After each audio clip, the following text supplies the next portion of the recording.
আসসালামু আলাইকুম। আজকে দেখাবো চিতই পিঠার একটি চমৎকার এবং ভিন্ন রেসিপি। চুলায় পানি দিয়েছি অল্প একটু, তার মধ্যে চালের আটা ১ চামচের মতো দিয়ে সেগুলো ফুটিয়ে নিয়েছি। এই যে এটা গরম আছে, এর মধ্যে এখন আটা দিয়ে দিব। পরিমাণ মতো আটা দিচ্ছি। আপনারা আপনাদের আন্দাজ মতো দিয়ে নেবেন।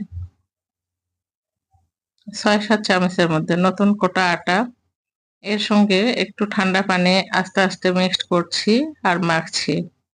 ৭-৮ মিনিট যদি এভাবে মাখা হয় তাহলে এটা উপযুক্ত ব্যাটারে পরিণত হবে। দিয়ে দিলাম স্বাদমতো লবণ।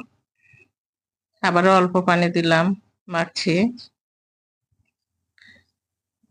আটা যদি এভাবে মাখা হয় তাহলে আটার মধ্যে একটা গরম তাপের সৃষ্টি হয়, যার ফলে ব্যাটারটি উপযুক্ত হয়।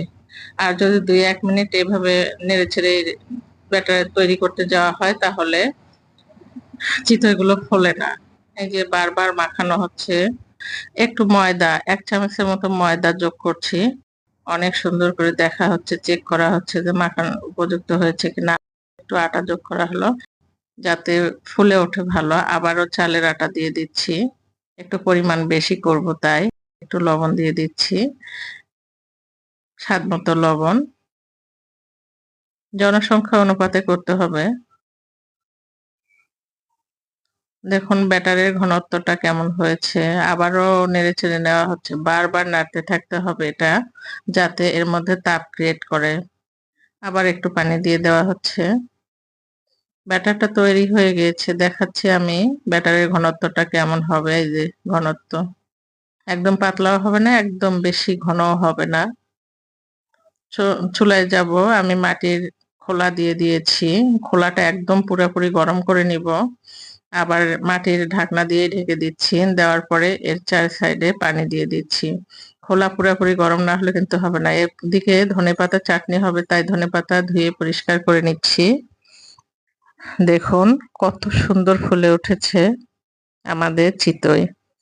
যখন রুটি বা ভাত এগুলো খেতে বোরিং লাগে বা তৈরি করতে ইচ্ছে করে না, তখন আমরা খুব সহজেই চিতই তৈরি করে নিয়ে যেকোনো মাংস বলেন, চাটনি বলেন বা ঘাঁটি বলেন, যেকোনো তরকারির সাথে সুন্দর করে পরিবেশন করতে পারি। খুব তাড়াতাড়ি হয়ে যায় এবং খুব ইজিলি পেট ভরে যায়। বেলকনিতে সুন্দর গোলাপ ফুল ফুটেছে বিভিন্ন কালারের। আবার একটা দিয়ে দিচ্ছি, ঢেকে দিচ্ছি। ৪ সাইডে সুন্দরভাবে পানি দিয়ে দিচ্ছি। যখন আমরা খোলায় ব্যাটার দিব তখন খোলাটা খুব উষ্ণ থাকতে হবে। এই যে চাটনিতে লবণ দিয়ে দিলাম, ২ টা কাঁচামরিচ দিয়ে দিচ্ছি, একটু ২-৩ কোয়া রসুন দিয়েছি। এটা পাটায় পিষে নিচ্ছি চাটনিটা।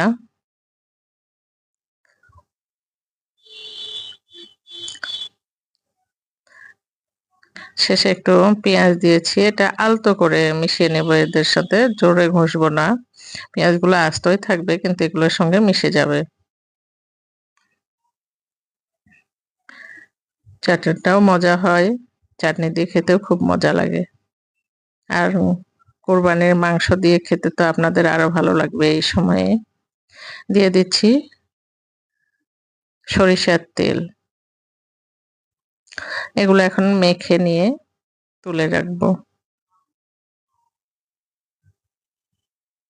দেখুন আলতো করে মেশাচ্ছি যাতে পেঁয়াজগুলো গলে না যায়। পেশা হয়ে গিয়েছে, উঠে নিলাম। এর মধ্যে পেঁয়াজ ওপরে একটু ডেকোরেশন করলাম।